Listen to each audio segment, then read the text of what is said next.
పెట్టుబడికి రక్షణ, రాబడికి హామీ ఉన్న పథకాల్లో ఫిక్స్డ్ డిపాజిట్స్లు ముందుంటాయి.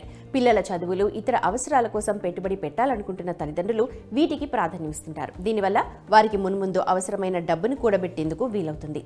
దీర్ఘకాలం పాటు సురక్షితమైన పథకాల్లో మదుపు చేయాలనుకున్నప్పుడు ఎఫ్డీలు అనుకూలంగా ఉంటాయి. పిల్లల కోసం ప్రత్యేకంగా వీటిని ప్రారంభిస్తే ఒక నిధిని జమ చేసేందుకు వీలవుతుంది. అది వారి చదువుల ఖర్చుకు, ఇతర అవసరాలకు ఉపయోగపడుతుంది.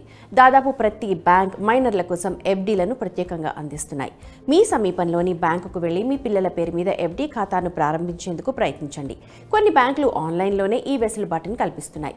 పిల్లల పుట్టినరోజు ధృవీకరణ, తల్లిదండ్రుల పాన్, చిరునామా వివరాలు లాంటివి సమర్పించాల్సి ఉంటుంది. పిల్లలు చిన్న వయసులో ఉన్నప్పుడే ఎఫ్డీని ప్రారంభించాలి. దీనివల్ల దీర్ఘకాలంలో చక్రవడ్డీ ప్రయోజనంతో పెట్టుబడి వృద్ధి చెందేందుకు అవకాశం ఉంటుంది. క్రమం తప్పకుండా డిపాజిట్ను సమీక్షిస్తూ ఉండాలి. వడ్డీ రేటు పెరిగినప్పుడు పాత డిపాజిట్ను రద్దు చేసి కొత్త వడ్డీ రేటుకు తిరిగి ఎఫ్డీ చేయాలి. ఎఫ్డీలపై వచ్చిన వడ్డీకి పన్ను వర్తిస్తుంది. ఈ విషయాన్ని దృష్టిలో పెట్టుకుని తగిన ప్రణాళిక వేసుకోవాలి. వడ్డీని ఎప్పటికప్పుడు వెనక్కు తీసుకోకుండా క్యుములేటివ్ ఎఫ్డీలను ఎంచుకోవాలి. దీనివల్ల వ్యవధి తీరిన తర్వాత అధిక మొత్తం వచ్చే అవకాశాలు ఉంటాయి. ఏటా కొంత మొత్తం ఖచ్చితంగా ఎఫ్డీ చేసేలా చూసుకోండి. పిల్లల ఆర్థిక అవసరాలకు తగినట్లుగా వ్యవధులను నిర్ణయించుకోండి. దీనివల్ల ఆ సమయంలో డబ్బు కోసం వెతుక్కోవాల్సిన పనుండదు.